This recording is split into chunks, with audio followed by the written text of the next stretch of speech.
What's up, everyone? Coming to you from a different mode of transportation today. Now that I'm in New Jersey near Navesink River, got a great place to go paddleboarding. Well, I decided to get Megan, Darcy, and I some paddleboards. Out on the maiden voyage today, testing it out. Loving it so far. But the big challenge was, how do you get a couple of boards that are 12 feet long and a couple of feet wide to the river when you own a Tesla Model 3? Well, the answer is right after I finish my spin. Stay tuned to find out.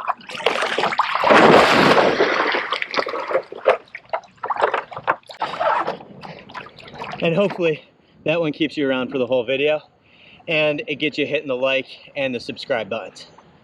Given that this is about paddle boards and that's in the title, I'm probably going to get some questions about what kind of board this is. So it's an Oxbow Glide 12.5 foot. Love it. It's super nice in the water. It's made by Bic, who I thought only made pens and stuff, but seems like they do a pretty good paddle board as well. Loving it. So a while back I did a video on the Seasucker bike rack, and when I moved to New Jersey I decided I wanted paddle boards, and this thing's not really designed to carry them, so I figured I'd give the Seasucker Board Rack a try. Here's the unboxing and I'll let you know how it works.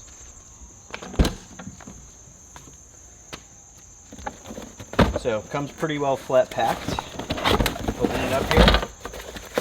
We've got a couple of pads for it, one rack that you got to put together, and one comes pre-mounted with 4 suction cups. They all have these little covers on them, make it really easy to store and keep them protected.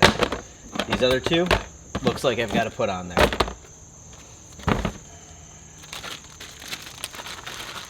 It also comes with a spare pump, a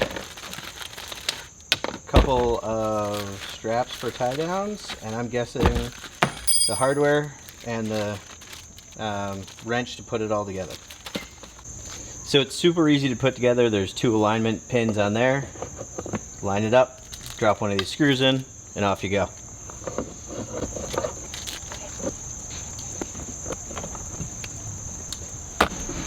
Well, I should probably read the directions on this, but I'm not going to. I think the one with 4 goes up front because it's going to catch the most lift if these things catch any wind, etc. But you just put it on there, you hit the little suction cup things, and off you go.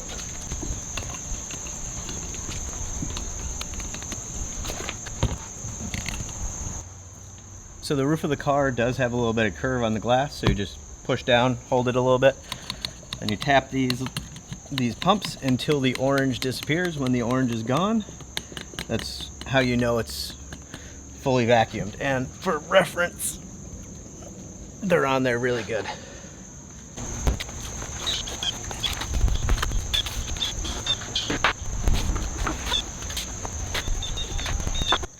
And once you've got the mounts and the board on there, you just kind of strap these through the hole that's already there, go through the back of the metal clip. They're kind of you just pull and they self-tighten. The one thing I would keep in mind, I'd put this, as far up on top as you can so it doesn't flop around if it gets loose and hit the glass roof.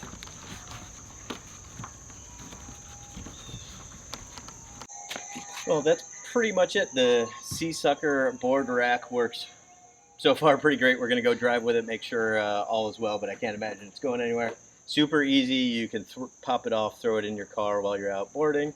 Nothing to worry about. And if I get enough requests, maybe I'll go out and test the range difference with this thing. I'm sure it's dramatically different with a board or even 2 boards on the top, but you're not going to be driving too far like that anyway. Well, I've got to say it is kind of a funny view with it sticking out front there off the top, but doesn't seem to be going anywhere. I'll pull the phone back out if it tips around at all, but I highly doubt it. Well, slight issue here, but I'm going to chalk this one up to operator error. I forgot to tie this to something. You can just tie it to the rack itself. Super easy, just right there. 30 miles an hour here, solid as a rock.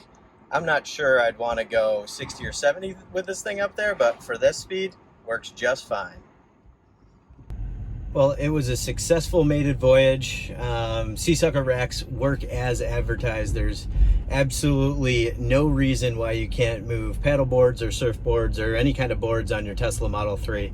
These things work great. You can probably use them to tie ladders and stuff to your car too if you needed to. Only problem I see with it now is I'm gonna have a whole lot more salt water and a whole lot more sand to clean out of my car. Given that this is a review, I've got to find something that's not completely perfect about these things. I guess the one change I would make is I would try and find some straps that are a bit more padded around the buckle. You know, having that metal buckle relatively exposed, maybe not so much while it's up there and we're moving, but when I'm putting it on, I'm really worried it's going to slip and then mark up the paint, or slip and hit the glass and crack it or something like that. So Seasucker, if you're listening, how about a little bit more padding on those straps? And just for reference, this is not a sponsored video. It's a product that I had for the bike and loved it, and figured if it works as well for a board, I might as well give it a try, and well, it does. As always, if you like the video, hit the thumbs up. If you want to see more, hit subscribe. There's links down to the Seasucker Board Rack below. There's also a link if you're buying a Tesla or Tesla Solar. You can use that to get a little discount and me a slight kickback. Thanks again for watching. See you guys on the next one.